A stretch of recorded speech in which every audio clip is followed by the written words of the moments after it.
Imagine this. You've finally saved enough to start a new life, to open that business you've always dreamed of. Your past is behind you, and the future is bright. For Marcus Reed, that future was a barbershop, and the key to it was $85,000 in cash. A mix of old profits and a recent inheritance sitting in a secure storage unit. But some people don't want you to have a future. One quiet afternoon, as Marcus was retrieving his life savings, an unmarked van screeched to a halt. Two detectives, Ray Santos and Dana Cross, burst out, guns drawn. They weren't there to make an arrest, they were there to get rich. They cuffed Marcus, slammed him against the steel door, and found the backpack full of cash. There was no search warrant, no reading of rights. This wasn't policing, it was a stick-up. This is the dark side of a system called civil asset forfeiture, where law enforcement can seize property they suspect is involved in a crime. But what happens when the officers themselves are the criminals? "You're lucky, Key," Santos sneered, threatening him. "If you ever mention this money, we'll make sure you spend the next 2 decades in federal prison to seal the deal."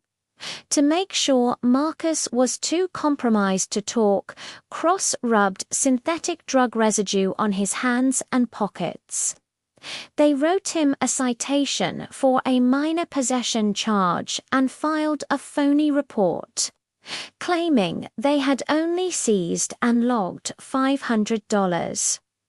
Just like that, Marcus's money, his business, his home gone.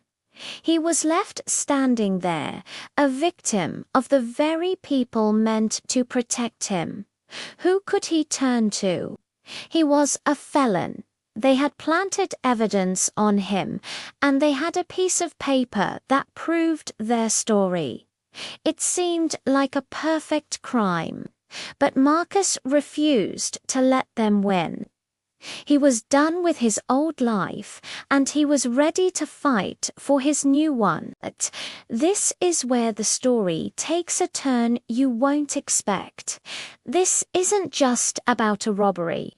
It's about how one man, backed into a corner, used the system to fight the system. Marcus hired a young, fearless attorney named Ava Chen. Ava knew they couldn't fight the bogus drug charge. The planted residue was too damning, so she ignored it. Instead, she focused on the one thing the detectives thought they had covered up: the money. She didn't need a secret video or a dramatic confession. She just needed a paper trail. Her first move was to subpoena the bank where Marcus got his inheritance. And there it was, in black and white, a banker's log showing a $35,000 cash withdrawal just 2 weeks before the incident. This wasn't just some pile of cash. A significant portion of it was legitimate, traceable, and legally clean. This single document shattered the detective's narrative that all the money was from illicit activities. Next, Ava turned her attention to the detective's own paperwork. The official report said they seized only $500.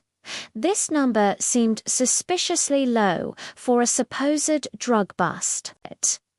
Ava pointed out that the storage unit's door showed no signs of forced entry. Marcus had opened it himself. Why would he willingly lead them to his stash, only for them to find a paltry $500? The story didn't add up. This is where Ava's strategy became brilliant. She subpoenaed the personal financial records of Detectives Santos and Cross, and that's when the dominoes started to fall.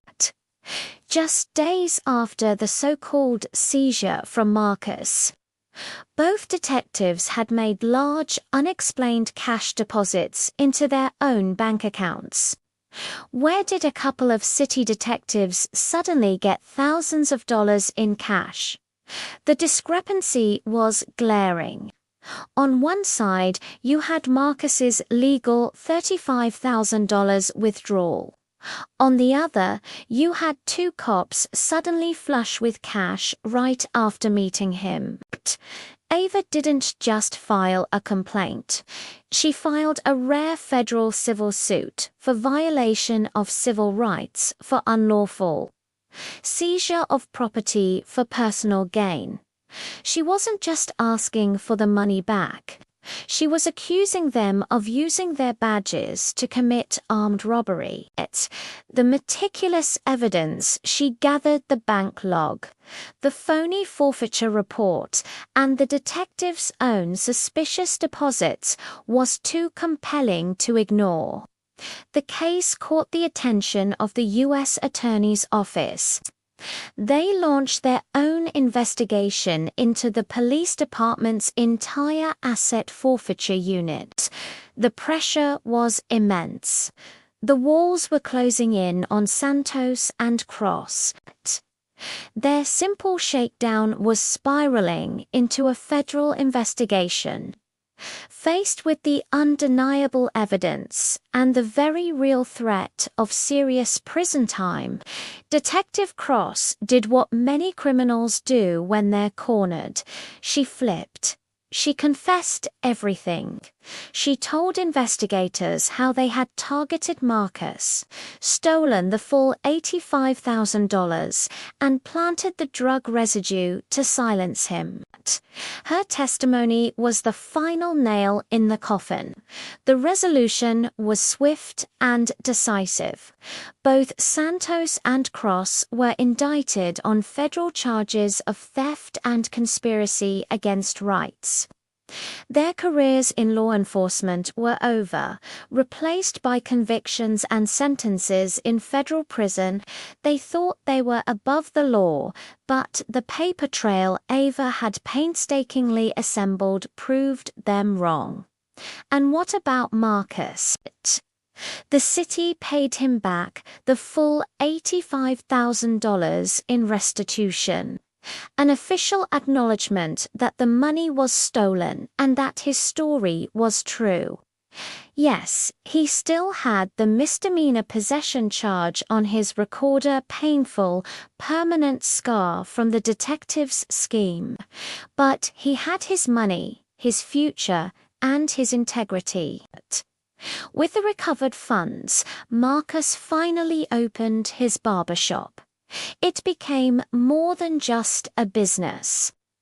It was a symbol of his resilience, a testament to the fact that he was willing to fight for what was his, even when the odds were stacked against him, even when the fight was against the very system that claimed to uphold the law.